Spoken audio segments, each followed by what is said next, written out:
നമ്മുടെ അരക്കൻ ആർമി ഉണ്ടല്ലോ, നമ്മുടെ എന്ന് പറയാം, പറഞ്ഞ് അവരെ ബുദ്ധമതക്കാരാണല്ലോ. അതെ, നമ്മുടെ ധേരവാദ ബുദ്ധമതക്കാരാണ്.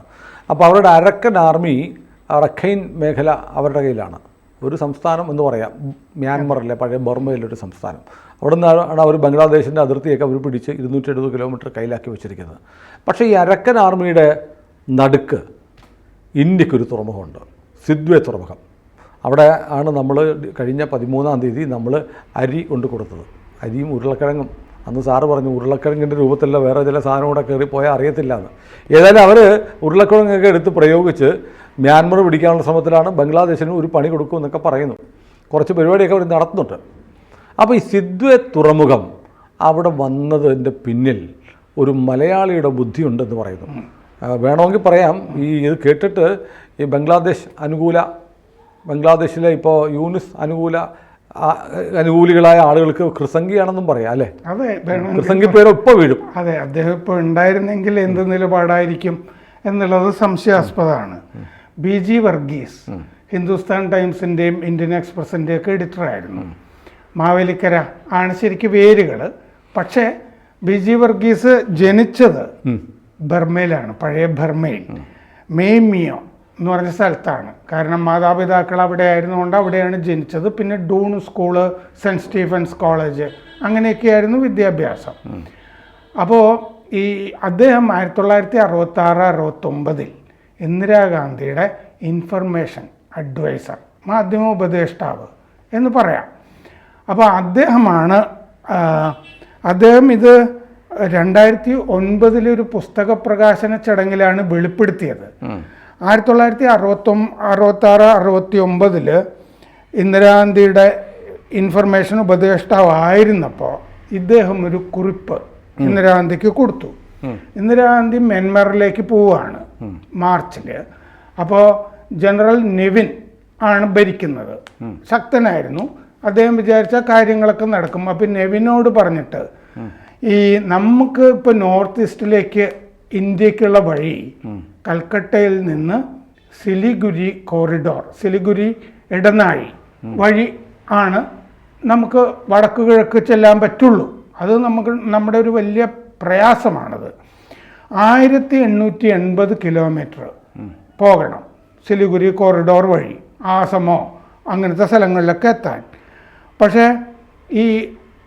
ഈ കലദാൻ പദ്ധതി എന്നാണ് ഇതിൻ്റെ പേര്. കലദാൻ എന്ന് പറയുന്നത് ഈ സിത്വേ തുറമുഖമുള്ള പുഴ, മേഖല, അത് കഴിഞ്ഞുള്ള പുഴയൊക്കെയാണ്. അപ്പോൾ ഈ കലദാൻ പദ്ധതി വന്നു കഴിഞ്ഞാൽ 950 കിലോമീറ്ററായിട്ട് ദൂരം ചുരുങ്ങും. നമുക്ക് വേണമെങ്കിൽ ബംഗ്ലാദേശ് വഴി വടക്ക് കിഴക്ക് പോകാനായിട്ടുള്ള പദ്ധതി ആകാം. അത് മുജിബുർ റഹ്മാനൊക്കെ ഉണ്ടായിരുന്ന കാലത്ത് പിന്നെ അങ്ങനെ ഒരു പദ്ധതിയുടെ ആവശ്യമില്ലല്ലോ, നമ്മുടെ സുഹൃത്താണല്ലോ, നേരെ പോവാം. പക്ഷേ ഖലീദ സിയ വന്നു കഴിഞ്ഞപ്പോൾ ഇത് ഒരു ബുദ്ധിമുട്ടായി, വലിയ പ്രയാസമായി.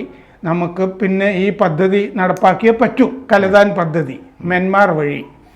അപ്പോൾ ഇദ്ദേഹം പറഞ്ഞതെന്താന്ന് വെച്ചാൽ അരക്കനീസ് തുറമുഖമായ സിത്വേയും കലദാൻ പുഴയും ഉപയോഗിച്ചിട്ട് നമുക്കൊരു ഗതാഗത പദ്ധതി, ചരക്കെത്തിക്കാനും ഒക്കെ ഒരു പദ്ധതി ഉണ്ടാക്കാം. ഈ പുഴ ഈ കലദാൻ പദ്ധതി പുഴ മിസോറാമിലെ കുന്നുകളിൽ ഉണ്ടായിട്ട് അരക്കനിലേക്ക്, അരക്കൻ എന്ന് പറഞ്ഞാൽ റക്കീൻ, അത് തന്നെയാണ് അരക്കൻ എന്ന് പറയുന്ന പ്രദേശവും, അവിടെ ചെന്നിട്ട് പിന്നെ ബംഗാൾ ഉൾക്കടലിലേക്ക് ഒഴുകി ചേരുകയാണ്. അപ്പം മിസോ കുന്നുകളിൽ ഉണ്ടായിട്ട് ഇങ്ങോട്ട് പോയിട്ട് മ്യാൻമാറിൽ പോയിട്ട് പിന്നെ ബംഗാൾ ഉൾക്കടലിൽ ചെന്ന് ചേരുകയാണ് ഈ കലദാൻ പുഴ. അപ്പോൾ അതിൽ നമുക്ക് ഇങ്ങനൊരു പദ്ധതി ഉണ്ടാക്കാം എന്ന് അദ്ദേഹം വിശദീകരിച്ച് നോട്ട്, മ്യാൻമാർ അദ്ദേഹത്തിന് ജനിച്ച സ്ഥലം എന്നുള്ളതിലേക്ക് നന്നായിട്ട് അറിയാം, കൊടുത്തു. ഇന്ദിരാഗാന്ധി 1969 മാർച്ചിൽ റങ്കൂണിലേക്ക് പോകുമ്പോൾ ഈ കുറിപ്പും കൊണ്ടുപോയി ജനറൽ നെവിനുമായിട്ട് ചർച്ച ചെയ്തു, സമ്മതിച്ചു. അരക്കൻ വഴി, അതായത് ഈ റക്കീൻ വഴി വടക്ക് കിഴക്കൻ മേഖലയെ ബന്ധിപ്പിക്കുക ഇന്ത്യയുടെ, അതാണ് പദ്ധതി. ബംഗ്ലാദേശിനെ ബൈപ്പാസ് ചെയ്തിട്ടാണ് നമ്മളത് ചെയ്യുന്നത്. അപ്പം മ്യാൻമാറിലെ സാഗിൻക് കച്ചിൻ എന്ന് പറഞ്ഞ ഇടനാഴി വഴി നാഗ മിസോ കലാപകാരികൾ ചൈനയിൽ പരിശീലനത്തിന് പോകുന്നുണ്ടായിരുന്നു അന്ന്. ഇത് തടയണം എന്ന് ജനറൽ നെബിനോട് ഇന്ദിരാഗാന്ധി ആവശ്യപ്പെട്ടു. ഇങ്ങനൊരു പുലിവാലുണ്ട്. പിന്നെ Myanmar, Bangladesh, India pipe line പദ്ധതി ഒരെണ്ണം ഉണ്ടായിരുന്നു നമുക്ക്. Myanmar, Bangladesh, India pipe line പദ്ധതി. അത് യൂനോകാൽ എന്ന് പറഞ്ഞ അമേരിക്കൻ കമ്പനി മുമ്പോട്ട് വെച്ചതാണ്. അവർ ചെയ്യാമെന്നൊക്കെ പറഞ്ഞിരുന്നു.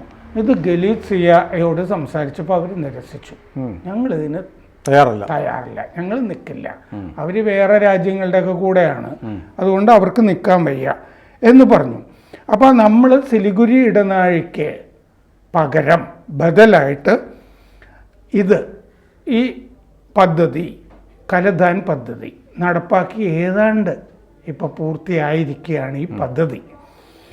ഈ സിലിഗുരി ഇടനാഴിക്ക് വെല്ലുവിളിയായിട്ട് ചൈന ഒരു പരിപാടി ചെയ്യുന്നുണ്ടായിരുന്നു.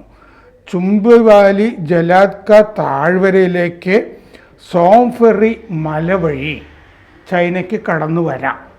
അപ്പോൾ നമുക്കത് ഭീഷണിയാവും. വടക്ക് കിഴക്കൻ മേഖലയിലേക്ക് അവർക്ക് പെട്ടെന്ന് ചെല്ലാം. ചൈനയിൽ നിന്ന് നമുക്ക് ദൂരം വളരെ കൂടുതലാണ്. അപ്പോൾ ഒരു അടിയന്തര ഘട്ടം യുദ്ധം പോലെയൊക്കെ വരുമ്പോൾ നമുക്ക് ചൈന പണി തരും എന്നുള്ളത് ഉറപ്പാണ്. അപ്പോൾ അതുകൊണ്ട് 2-3 കാരണങ്ങൾ കൊണ്ട് ഈ കലധാൻ നമ്മൾ പറഞ്ഞ മറ്റേ അദ്ദേഹത്തിൻ്റെ പേര് മലയാളി ഉണ്ടല്ലോ, ബി ജി വർഗീസ്, അദ്ദേഹത്തിന് ഈ പ്രപ്പോസലായിരുന്നോ അതിൻ്റെ പിന്നീടുള്ള തുടർ പ്രവർത്തനങ്ങളിൽ എന്തെങ്കിലും അദ്ദേഹത്തിൻ്റെ പങ്കാളിത്തം ഉണ്ടായിരുന്നോ? ഇല്ല. അദ്ദേഹം ഇങ്ങനൊരു ഐഡിയ പറഞ്ഞു, ഇങ്ങനൊരു പദ്ധതി നമ്മൾ നടപ്പാക്കി കഴിഞ്ഞാൽ ഈ ചൈനയുടെ ഈ ശല്യം, ഒരു യുദ്ധകാലത്തെ ശല്യം ഒഴിവാകും. പിന്നെ മറ്റേ ഇടനാഴി, സിലിഗുരി ഇടനാഴി ദൂരം കുറഞ്ഞു കിട്ടുമല്ലോ, ചരക്കെത്തിക്കാനുള്ള ചെലവ്, ഇങ്ങനത്തെ സംഗതികളെല്ലാം.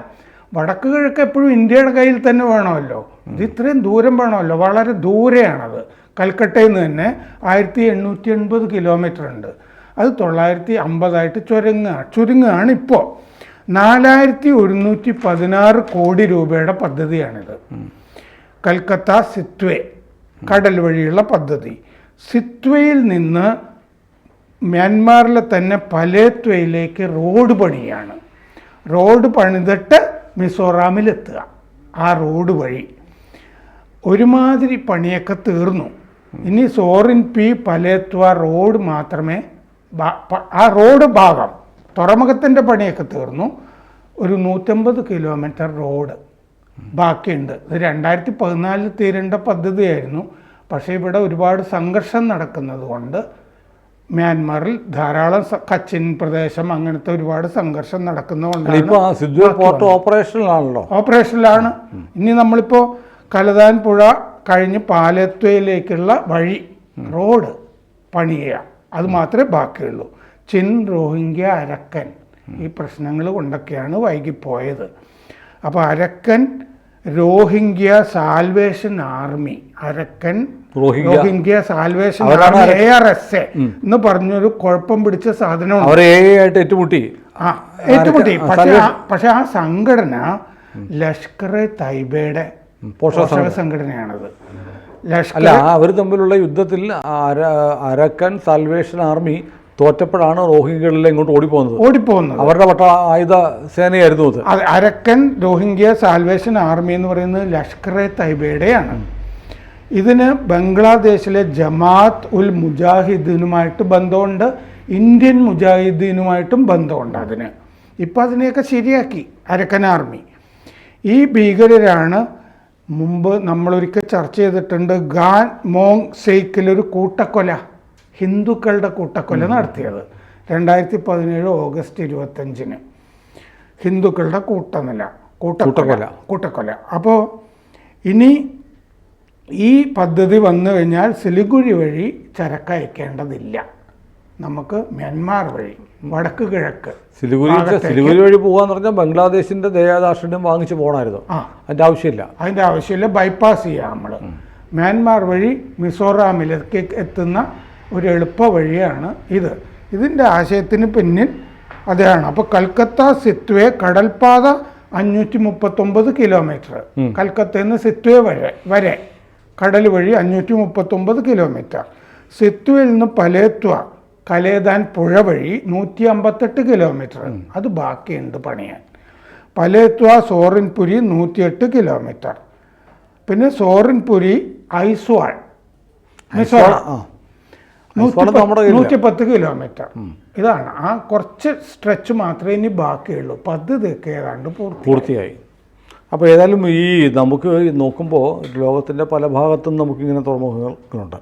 അപ്പോൾ മ്യാൻമറിലൊരു തുറമുഖം എന്ന് പറഞ്ഞാൽ ബംഗ്ലാദേശിനും വെല്ലുവിളിയാണ്, പിന്നെ ചൈനയെ നമുക്ക് പ്രതിരോധിക്കാൻ ഫലപ്രദമായി പറ്റുന്ന ഒരു തുറമുഖം കൂടിയാണ്. അപ്പോൾ ഇങ്ങനെ ചില കാര്യങ്ങൾ നമ്മുടെ ലോകത്ത് നടക്കുന്നുണ്ട്. മറ്റു രാജ്യങ്ങളിൽ നമുക്ക് സ്വന്തമായി പലയിടത്തും താവളങ്ങളുണ്ട്, തുറമുഖങ്ങളുണ്ട്. ഈ തുറമുഖങ്ങൾ വേണ്ടി വന്നാൽ ഈ അരക്കൻ ആർമി ബുദ്ധിസ്റ്റുകളായതുകൊണ്ട് അവർ മ്യാൻമാറിൽ ഭരണം പിടിക്കുകയാണെങ്കിൽ ചിലപ്പോൾ കുറച്ചുകൂടി സൗകര്യമാവുകയും ചെയ്യും. അതെ അതെ, ലോകത്ത് ഒരു ബുദ്ധമത രാജ്യം കൂടെ ബുദ്ധമതത്തിൻ്റെ ഈറ്റില്ലമായ ഇന്ത്യയോട് ചേർന്നുണ്ടാവും. അതെ.